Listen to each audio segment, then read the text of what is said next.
Alright gang, and we're back here with another elite unit breakdown for Dawn of War 3. Last episode we did the Space Marines, and now we're on to one of my favorites in the Eldar. We'll do the kind of same, excuse me, the same kind of mentality we did with the Space Marines, where we'll start, you know, from lowest elite point allocation and move up to the top. As you guys have seen from a lot of the quick battles and the head-to-heads and then the 2v2s and 3v3s, I really prefer playing the Eldar, which is, of course, really weird for me because I only play Space Marines on the tabletop, like I've been saying before. The Eldar are kind of something new. I did, like I was saying, own their books, read their lore. I do really like the Eldar, it's just I've always liked the Space Marines a lot more. Like, who couldn't like Space Bros? But seriously. We'll start off with probably one of the current meta favorites in the Striking Scorpions. For only 2 elite points, you get a pretty beastly squad out the gate.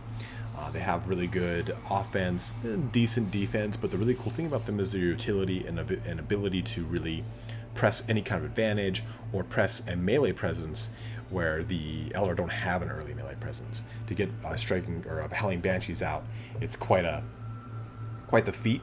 And I don't see many people hard-teching to Howling Banshees the way I do see in Space Marines people hard-teching to Assault Marines, or the boys in general just being melee monsters to begin with in the very early game. Of course, you know, boys get countered pretty heavily with Assault Squads, but that's neither here or there right now. But again, I prefer the Striking Scorpions. I use them for almost every match. In the beta, they were not there, so I did not use them. I used mainly macha, ronahan, whatever his name is, the Brohan or Rohan the Ranger, and Taldeer. I think those were also the only elites. Oh, we also had Jain. I used Jain a lot too, and we'll get to Jain soon here. But their ability here, Hunt, is really cool because basically it can be used as a way to sneak up on an advantage you're about to press, or you can use it to escape, because the way it works is the smoke acts as a patch of stealth cover in which they cannot be detected. While active, their senses are heightened, causes them to display enemies outside their vision range, even if in fog of war, stealth cover, or high ground. So the reason I really like this ability is you can pop it and kind of scout out a little bit ahead of you, and if you have rangers in your army kind of like in the back, they can shoot further than they can actually see. So if you are able to spot something, they can use that to their advantage and pretty much pluck that thing pretty quickly. And the Rangers are pretty powerful against a lot of really early game matchups. I like them, especially playing against Space Marines. I've been finding more and more that if you're playing Eldar, Rangers are not typically the best early game. You're better off doing Dire Avengers and Howling Banshees. But we'll get into that more as we play more of the head-to-heads. But another nice, really cool ability they get is Leap Strike. So the Striking Scorpions jump to the target position, causes damage and slow in a circle. The range of Leap Strike increases while hidden in stealth cover or if Hunt is active. So you pop Hunt, you sneak up on your unsuspecting prey, and like a tiger in the night, you Leap Strike. The nice thing too is that they're going to do slow, so anything they jump into is going to have a hard time getting away from them. And then on top of that, they have their Mana Blasters. So when not in melee, Striking Scorpions periodically fire their Mana Blasters, causes damage and slow. You can see right there, those little things right there are their Mana Blasters on the sides of their helmets. In earlier versions of the models, they actually had weird helmets that actually curved at the top that had Mana Blasters at the top. I think, and correct me if I'm wrong here, guys, I'm not looking at the model, but I think that the Exarch for the Striking Scorpions, if there is one, there's some aspects that don't have Exarchs, unless they added that, and I'm not aware of it. But I think it was actually, no, the Fire Bats do. They're like the Fire Bats, whatever the Fire Flamethrower dudes are. But I think the Striking Scorpions actually didn't have an Exarch. Yeah, like I said, correct me on that. I can't remember 100%, but I do remember though that there was old school helmets in the old models that actually had like a curved top that kind of looked like a scorpion's tail. That was the Mana Blaster, which is kind of cool. I kind of like this a little bit more. Looks a little bit cooler. Looks a little more rugged. You know, these guys look like they're ready to have a good time. But they also have really cool elite doctrines. I don't really use Vipers that much, like I've talked about, but it allows that their Viper missiles explode on hit, causing slow and damage in a circle, which is really cool if you're up against maybe a lot of infantry. You can use the Vipers to at least muck things up for maybe a lineup of your Striking Scorpion, or I'm sorry, your Howling Banshees howl ability to just cut through everything. But the really cool thing is, since we're on the subject of Howling Banshees, when Striking Scorpions activate Hunt, Howling Banshees in a circle gain the effects of the ability. So you can effectively cast Hunt, rush forward with your ranged units. Your opponent thinks that, oh, there's just range here, I'm going to mow through them, and pop, all of your melee units are already on them without taking any kind of initial damage in that distance from your front line to their front line. They don't waste that distance in accumulating or absorbing any damage.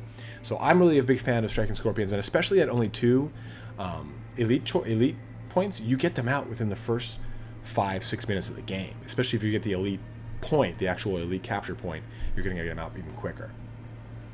I don't think that their Master Screen does much of anything. Like, maybe it adds more like grenades. I think it changes the stripes on this a little bit, but not much cool things going on there. Oh, also, just to note here real quick, they do get the critical strike ability too. So the Striking Scorpions deliver a powerful blow every 6th melee attack. So it does do quite a bit of damage. So let's move on here to, I believe, we'll go with the Ranger. So we'll go Ranger Ronahan first. So he's a pretty cool and pretty interesting choice right now.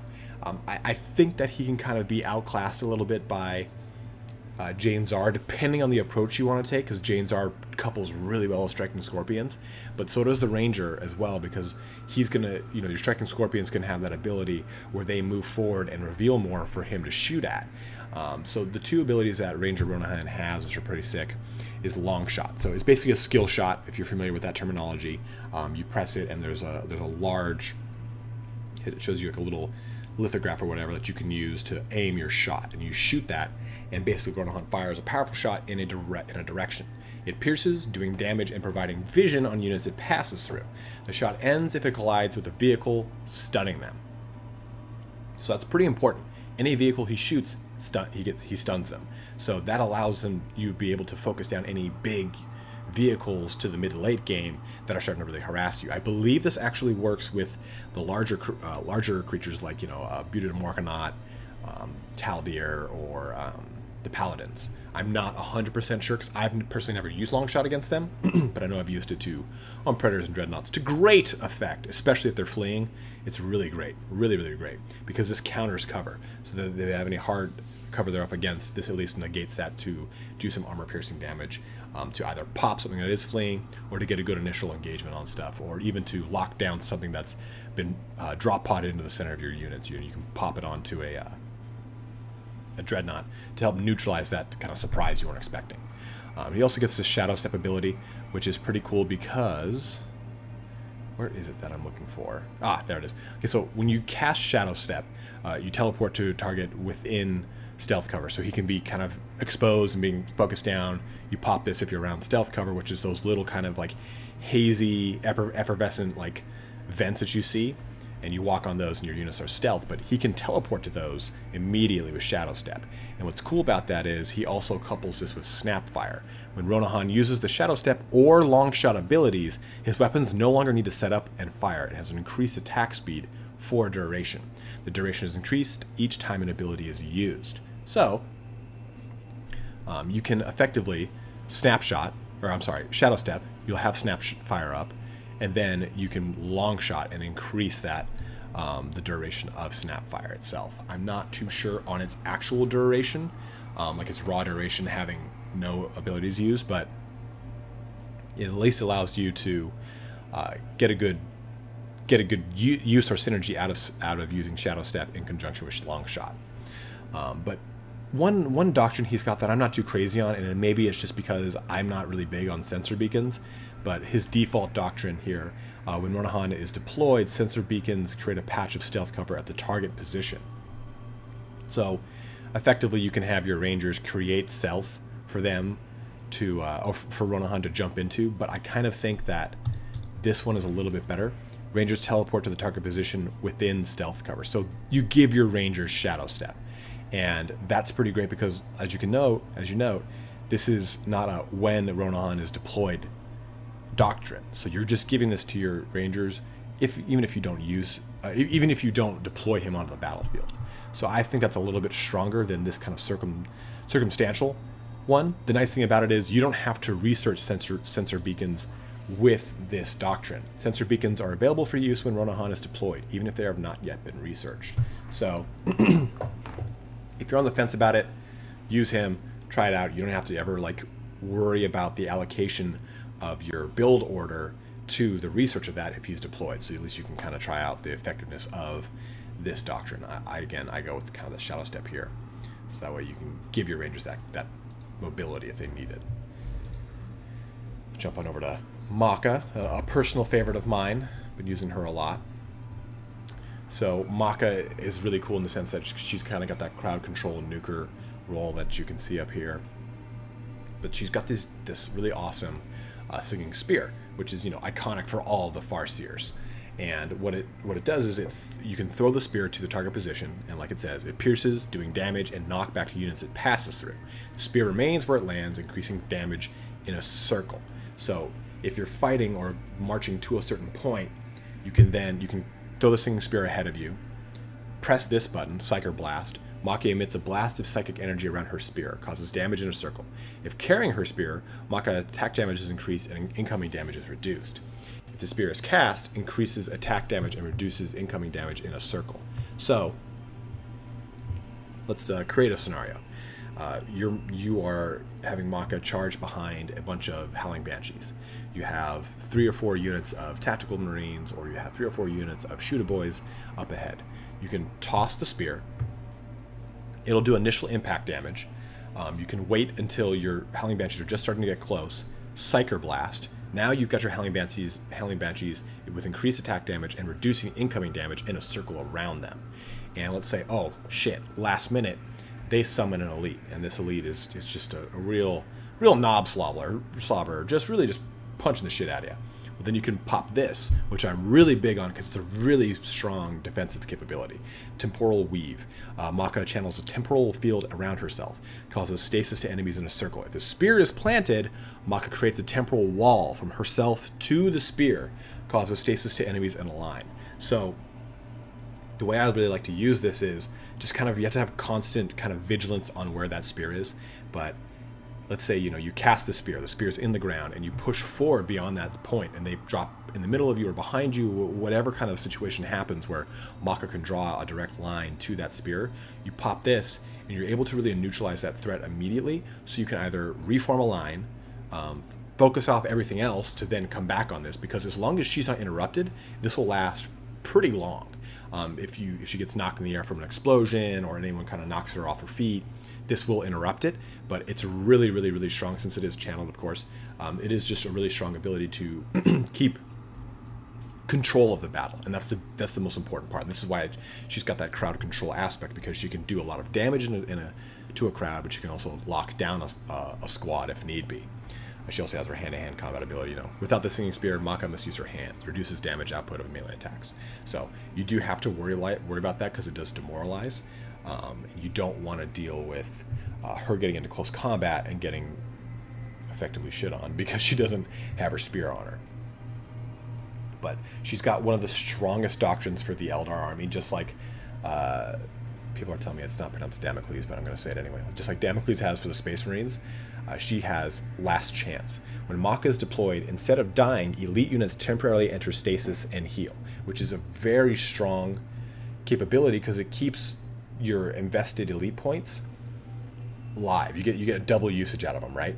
So, you know, you invest 3 elite points, you spawn out Ranger Ronahan, and you already have Macha out. And just poor engagement, Ronahan gets focused down the very first engagement with him. You don't lose him for 120 seconds now, or 180, whatever it is. You actually get to have him heal up, and he's somewhat salvageable because you can get him a way to get him actually healed up at a proper structure. The other one, though, that she's got is still pretty good. Still really good. I like it. The Wraithguard enter a state of enhanced battle focus. Increase attack speed but drains shields. When reaching level 8... Oh, I'm sorry. If you've not used the Wraithguard as Eldar, I strongly encourage it. You can, for the most part in the late game, do nothing but Wraithguard and their close counterpart and have a field day, because they're just so strong. And with their ability to effectively summon back to home base, you can get more value out of an almost dead unit. So if it's just about on the brink of death and you know it's going to die, you can press the button, it goes back home, you don't lose those resources, it's not a sunk cost, and you can reinforce them. So you get a lot more value out of one unit, and that's why I really like the Wraithguard in both their melee and ranged variants, because their range variant punishes the shit out of everything. Then we're going on over to Jain Zar, I believe. Yeah, we're gonna get into some untested waters after Jain Zar, but just bear with me on it. So Jain Zar is pretty rad. She's probably one of the more iconic Phoenix Lords. So you've got your basic aspect warrior and like a Dire Avenger. You've got an Exarch, which is basically like their sergeant, and then you've got their Phoenix Lord. I believe the Dire Avenger's Phoenix Lord is a Syrian or something like that. Jain Zar is the Phoenix Lord of the Howling Banshees. The Howling Banshees have a really cool Exarch. When you played Dawn of War 1, I think they were in Dawn of War 2 as well, I can't recall. But in Dawn of War 1, once you researched the Sergeant capability, you got the Howling Banshee Exarch, which basically has a double-bladed Howling Banshee's glaive, which is just so fucking rad. It's in the trailer. It's in like the intro. You'll see like a Howling Banshee with a two-headed Darth Maul power sword, basically. That is an Exarch. Moving on, but Jain Zar is a real powerhouse for 4 elite. She's not the most tanky as you would expect from a Howling Banshee Phoenix Lord, but she's got this ability here, Silent Death. So she throws her little, it's not a glaive, I can't remember the name of these things, throws a Silent Death in the target direction. It pierces, doing damage to units it passes through. Upon reaching its destination, it returns to Jain Zar. In and of itself, okay, cool, whatever. What are you getting at, Italian-Spartacus? Which is weird to call myself. What she then has is this dash ability. So what she does is she dashes in a target direction, just like the Howling Banshees can do. And if she collides with an enemy or Silent Death, I believe in the beta it was just Silent Death. I can't recall 100%. Either way, she jumps a set distance and throws 8 projectiles outward from her position. The projectiles pierce, doing damage to units they pass through. So it's a very strong, especially kind of that early mid game when you're around 4 elite points and she can come out. She can really terrorize a front line that's not equipped to deal with a threat such as her, because she's very fast moving and she can get around the battlefield quickly when she's engaged, and that's something that's pretty important, and all the Howling Banshees kind of share that trait. But she's also got the Battle Scream, which is typical of Howling Banshees. When charging into melee, Jain Zar lets out a psychosonic scream, causes slow in a circle. And if you haven't noticed, a lot of things, especially the elites, have something that slows. And also, furthermore, from that, you get a lot of utility, a lot of strength from slowing. Slowing lasts a long time for a debuff. So something that gets slowed pretty much gets butchered shortly after that if you're not careful. So it's a really strong ability to have on a lot of things, and so many things do create slow that it does essentially change the flow of battle in or against your favor, whoever's being slowed, you or them. So you've got 2 pretty solid doctrines with her too. So when Jain Zar is deployed, Howling Banshees become stealthed if they enter stealth cover. So stealth is removed if they are capturing, attacking, or get detected. So remember how we said the striking scorpions get their hunt ability, which places them in stealth cover? So stealth ambush will keep them like that. And when you're in stealth and you come out of stealth to attack, you do get a damage bonus. So you basically kind of have like a rogue backstab type ability for your Howling Banshees, if we're kind of equating it to RPG terms. So it's a really strong ability coupled with the striking scorpions if you're going for a really strong kind of melee presence on I keep saying the board, but on the battlefield, because the synergy between all that is pretty immense, and especially with some of the elite doctrines that are targeting Howling Banshees, you can get a lot of utility out of these elites and their targeted doctrines. But her other one, when Wraith Blades die, they grant stacking bonuses to the surviving squad members, increases damage and speed, which is again very strong, as I was saying how powerful Wraith Blades and Wraith Guard are, especially in that mid to late game. You can pretty much just make Wraith Blades and Wraith Guard and be totally fine, because you have an answer for pretty much everything at that point. Maybe minus vehicles, but Wraith Guard still punish vehicles pretty heavily. So this, at least at the same time, if you've got a horde of them up front, as each one dies. And again, keep in mind, this is not a when Jain Zar is deployed doctrine. I believe every single elite's got a doctrine that is like that. So it gives utility to Wraithblades without her even having to be up. And in the late game, she can kind of, she's a little bit more glass cannony in the late game, because there's just so much going on at that point. So if you do make it to the late game, expect to get more utility out of this doctrine than you would, say, the stealth ambush one, which is going to be way more powerful in the early game. So moving on to two units that I really haven't, I have not only not explored, but I've not talked to anyone about them, because no one's really used them that I've seen. So we'll kind of go into more of a theory craft on how I think they're used, or how I think they can be useful. So the warp spiders here are pretty cool. I like them a lot from tabletop. They're one of my favorite aspect warriors. They look really rad. The whole like lore behind them is that basically they open up a small little portal into the warp and jump a distance forward and come out of the warp. That's their thing. And if you remember, I think it was the Dawn of War 2 trailer. The Dawn of War trailer, Dawn of War 1 trailer is pretty rad. But the 2 trailer, you see like one of these guys like shifting like up to making like melee combat with someone, or like he's like perched above a rock and just unloads on the motherfucker. These guys like their Exarch, or maybe, yeah, I think their Exarch has got like 2 of these cannons too, like on his back, that just looks like Dr. Octopus or whatever from Spider-Man, just terrifying looking. But the mastery skin load in. They have some. Oh, I did not realize they have spider webs on their back. Ooh, but they have this really cool teleportability. And so warp spiders teleport to the target position, creating a portal at entrance and exit. Units can right-click on the entrance to teleport to the exit. Teleporting increases their ranged attack damage. If the warp spider has 4 charges, it slows in a circle around the target position. So you can use this to effectively get melee units up close and personal. These guys are, as I recall, they don't have the longest of ranges, and they do quite a little bit of damage when it comes to their actual... I think it counters heavy armor, not normal armor is what I'm trying to say. But you get these guys up close and personal, and you can also teleport in your Howling Banshees, your Striking Scorpions, anything that's kind of in that reserve that you want to use as teleportability to get them up close. And like I said, teleport increases their ranged attack damage. So it's going to increase what damage the warp spiders are doing while kind of having a melee buffer if you want to use it like that. Or you can use it to even retreat a unit that is maybe trapped behind lines, what have you. You can get in, get out pretty quickly like that. But they do have this really cool ability with slow mines, and this kind of, you're going to be controlling engagements with something like this, or controlling an escape. So the warp spiders teleport to the target position and plant a mine that triggers based on proximity, causes damage and slow in a circle. Cooldown is reduced for each mine that was not planted. So planting these obviously gives you that nice percentage damage that you get from, say, the Vortex Grenade from Space Marines, but also you get the ability for it to recycle quickly if you're not using a ton of them. Like, okay, you know that they're going to come down a lane. You've got maybe a WOG tower that was just popped by orcs.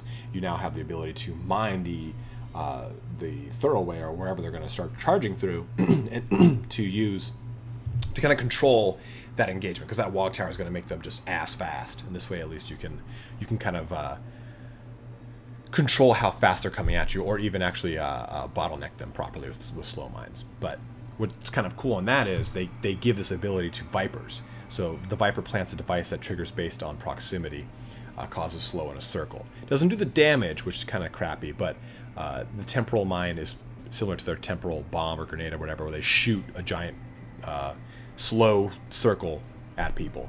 So you've got this as a mine instead for the Vipers, which can go just about anywhere on a map, which is pretty nifty.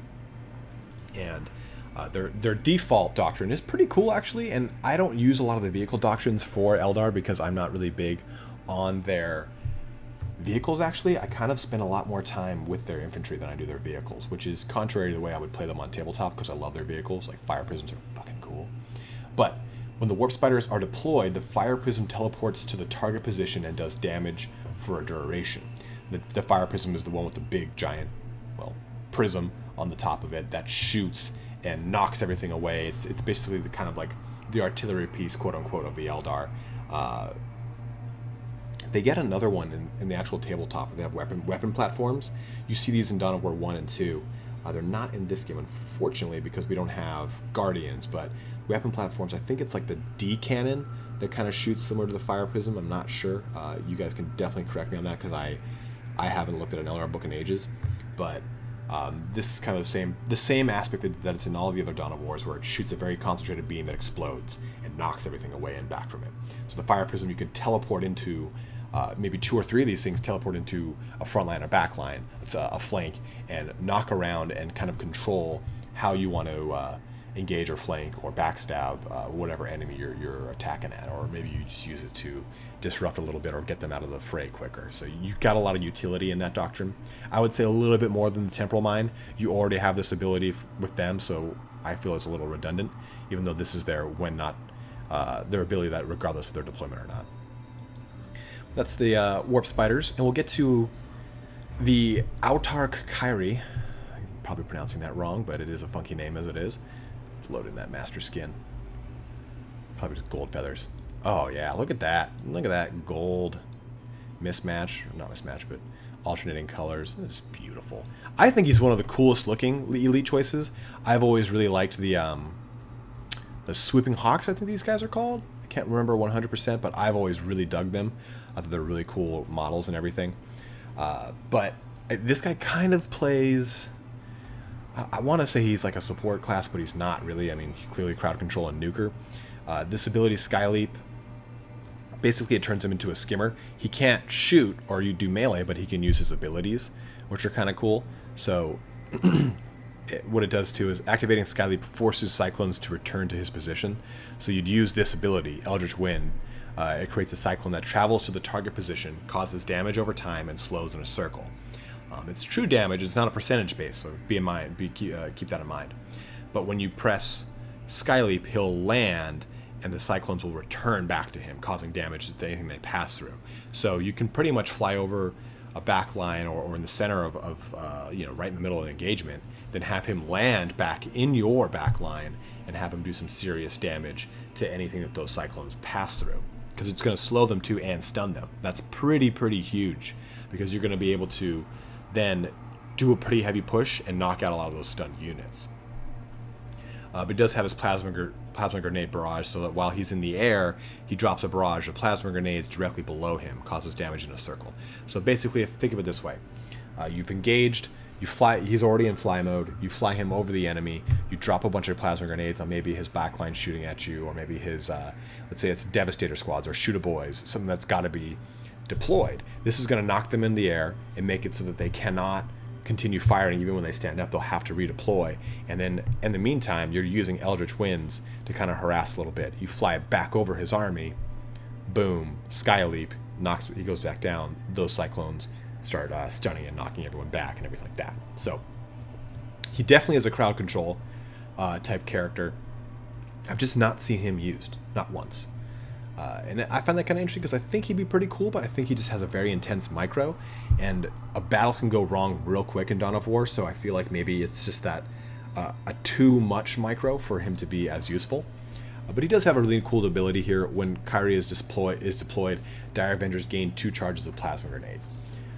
I think that these doctrines should be switched, to be totally honest, because at 5 elite points, chances of you using Dire Avengers at that point in the game, I feel personally, is a little bit more slim.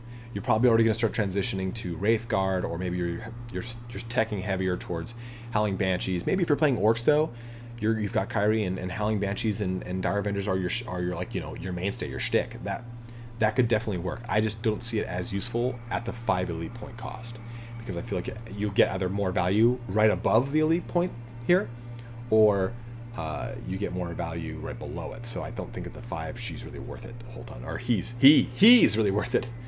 Is it? Yeah, he. As I check, he for sure. Look at those soul stones. Boop, boop, boop. So the other doctrine though, Shadow Specters gain increased speed while their shields are up, which is pretty cool.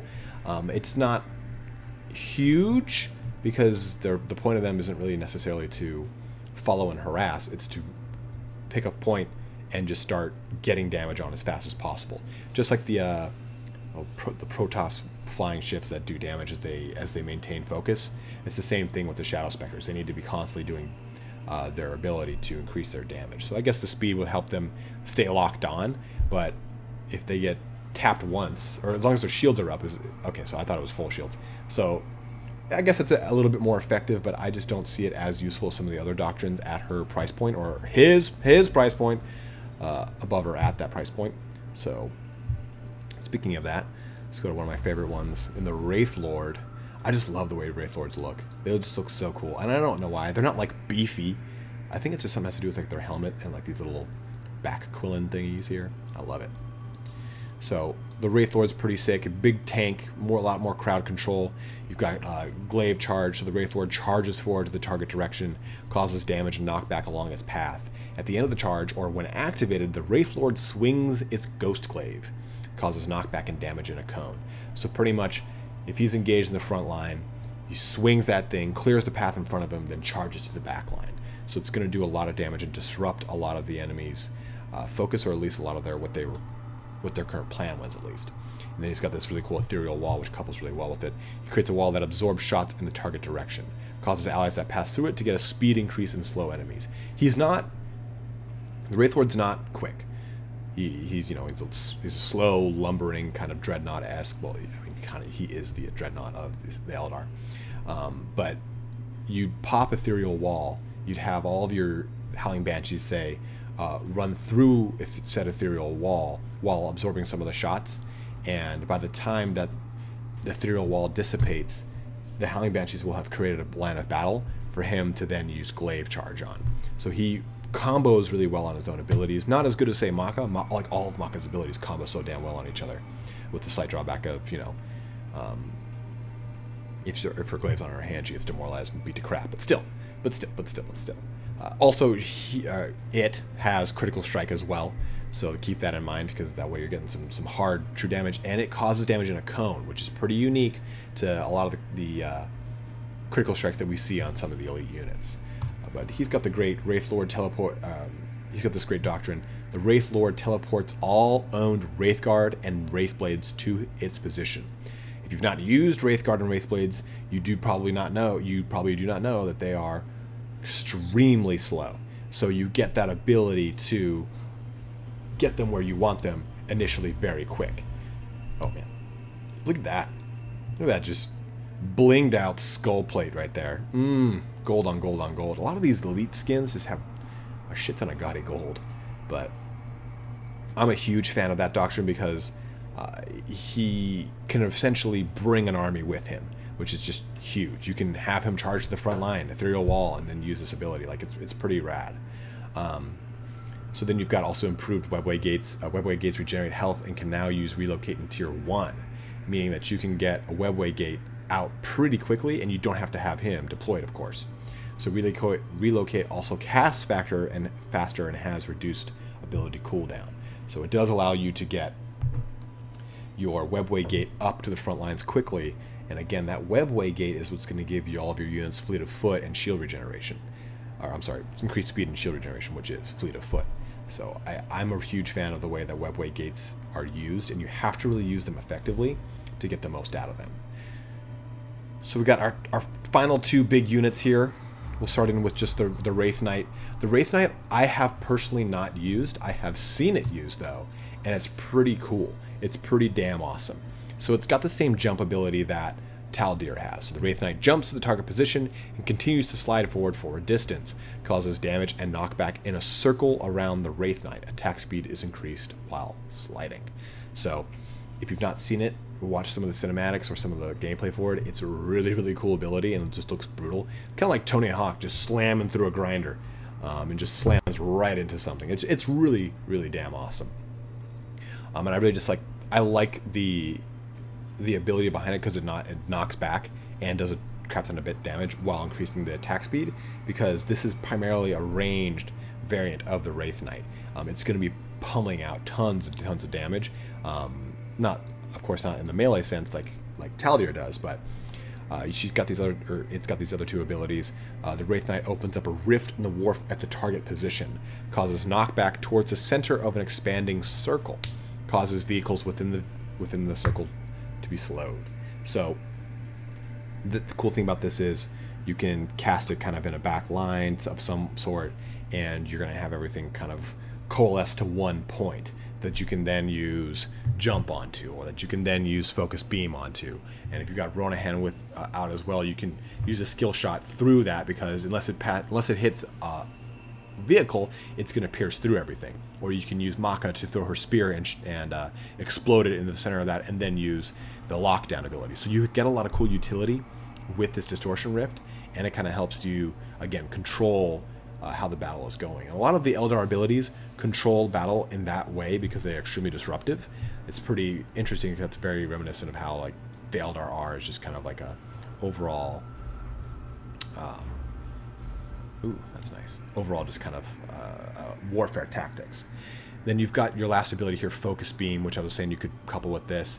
Wraithknight fires a powerful beam of energy in the target direction, causes damage over time in a line, and mainly because that's a channeled ability. So you can cast this Distortion Rift because it's not channeled, and then you can just hold down Focus Beam at the center of that rift, and everything that starts to come into it, it's just going to get plucked away because it's armor piercing, and it's going to be a line area, so it's going to do everything in front of it, getting some heavy damage to it. But then you've got a pretty nifty doctrine here. So Soul Recall was that ability we were talking about, where you can send your Wraith Guard and Wraith Blades back to home base or wherever the Infinity Portal is without them dying. So Soul Recall on Wraith units does not consume charges while the Wraithknight is on the field, meaning you can do it indefinitely, which is pretty huge because I believe they have one, if not two, after researching charges.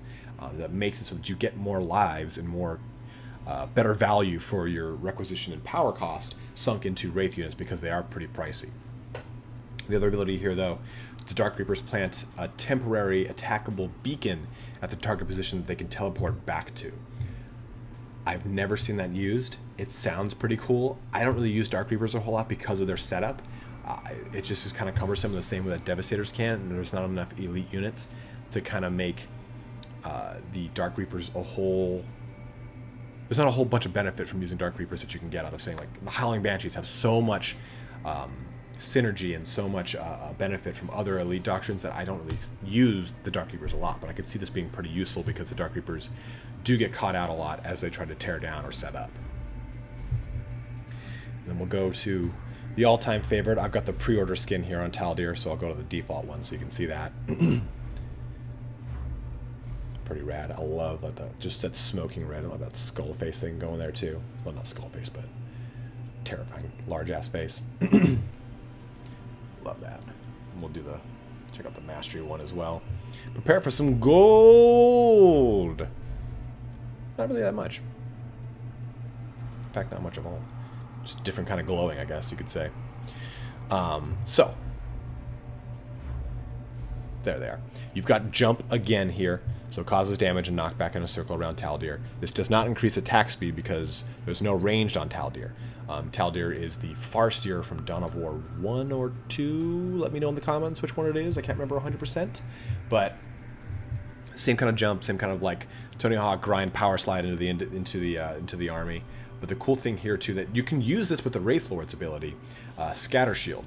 Taldeer raises her Scatter Shield in the target direction, which will absorb shots that pass through it. After a delay, it triggers a burst of psychic energy, causing stasis in a cone. So you can really use this to push a front line, the very initial portion of it, and then cause stasis to start picking apart what you want. I believe stasis negates any damage to it, so you have to, of course, focus on the things that are not stasis. But the point is that you're negating half the army while you're neutralizing the other half of the army, while your army is, again, at full health, which is a very, very powerful kind of control of battle like we've been talking about. A lot of crowd control with the Eldar. So Eldritch Slash. Taldeer projects a ghostly image of herself in the target direction. It pierces, doing damage and applying stasis to units it passes through. So more of that kind of tankiness coming out and more of that crowd control where you're controlling portions of the battlefield by effectively completely locking it down and nullifying it, both to your damage and but out to its damage being poured out to you. And the big, like I keep saying here, the big benefit of stasis is that you're going to be able to then focus and micro down a smaller portion of army that you can really focus again on the hard units you want to take out first. It really allows you to get you some precious seconds to really think about how to order your targets and then fall back on what comes out of stasis that you can then order those targets because you've already kind of prioritized things. Eldritch Curse. Taldeer can break stasis with her attacks or abilities, applying an Eldritch Curse to the afflicted targets. Causes percentage damage, slows, and reduces damage output for a duration. So, let's look at how you would effectively use this. So, boom, Scatter Shield, smash, Stasis Cone. Oh, it just stasis the shit out of everything. But Angelos just stuck in stasis in the middle of one of his glorious somersaults, just sweat beating off of his service beads and everything, or his service studs. And then smack, Eldritch Curse onto him. He pops out of stasis and has got these curses of percentage damage, slow, and reduced damage output. So you can, again, effectively choose the units you want to focus. So this allows you to really focus down or snipe out the units that are going to be the biggest damage for you. So it's critical strike here. We were saying the Wraithlord does their critical strike in a cone. Taldeer does hers in a circle. So that's pretty huge. It means that anything that she goes into the heart of is going to be taking a significant amount of damage from her, because as any of the 9 or 10 cost elite units, she just pours it on thick. And the doctrines we have here, Wraith units temporarily enter an ethereal state, granting stasis. So units kind of at its last limb, boop, pop it into stasis, then you can do its soul recall if you want, or you can get it out of the fray. So whatever kind of you want to use, however you want to use Wraith Slumber, it allows you to, again, get more value out of your Wraith units, because we've already talked about how slow they are, so they get caught on retreats, and they also get caught en route to an attack, but also how much that costs on a requisition and power scale, especially a power scale. By the time you're making them out, you don't really have the power you think you would, so it's important to note that. So another synergy, though, with the Howling Banshees, when Howling Banshees trigger Quick Strike, that's the ability where they shoot forward and just slice and dice everything in their way, they become invulnerable and reflect projectiles. Now, in the very early game, that is going to be pretty huge, because using Quick Strike, you do face the risk of overextending your Howling Banshees. This allows you to really kind of keep them under wraps and keep them alive and reflect some of the damage that's coming their way in those initial kind of shots. So now that we've kind of gone into some of the elite choices, I again don't want to go into every little bit of the doctrines here, but I'm going to go into the ones that I find the most useful. Avenger Shield increases the shield of Dire Avengers, so your base units are going to be a little bit more tanky, a little bit more stalwart. They're going to stay out in the battlefield a little bit longer than they would otherwise. I think it gives them about, I want to say, either anywhere from a 4th to an 8th extra shield. So that's enough to keep them in the fight a lot longer. And you're going to get 3 to begin with, so it makes those 3 last about, I'd say, 3.5 to 4 units worth of Dire Avengers, rather than just the normal 3 that they're at. So you get a lot more utility, I think, out of that, or a lot more value out of that. Then you've got Improved Scream. Howling Banshees silence and blind targets when melee charging.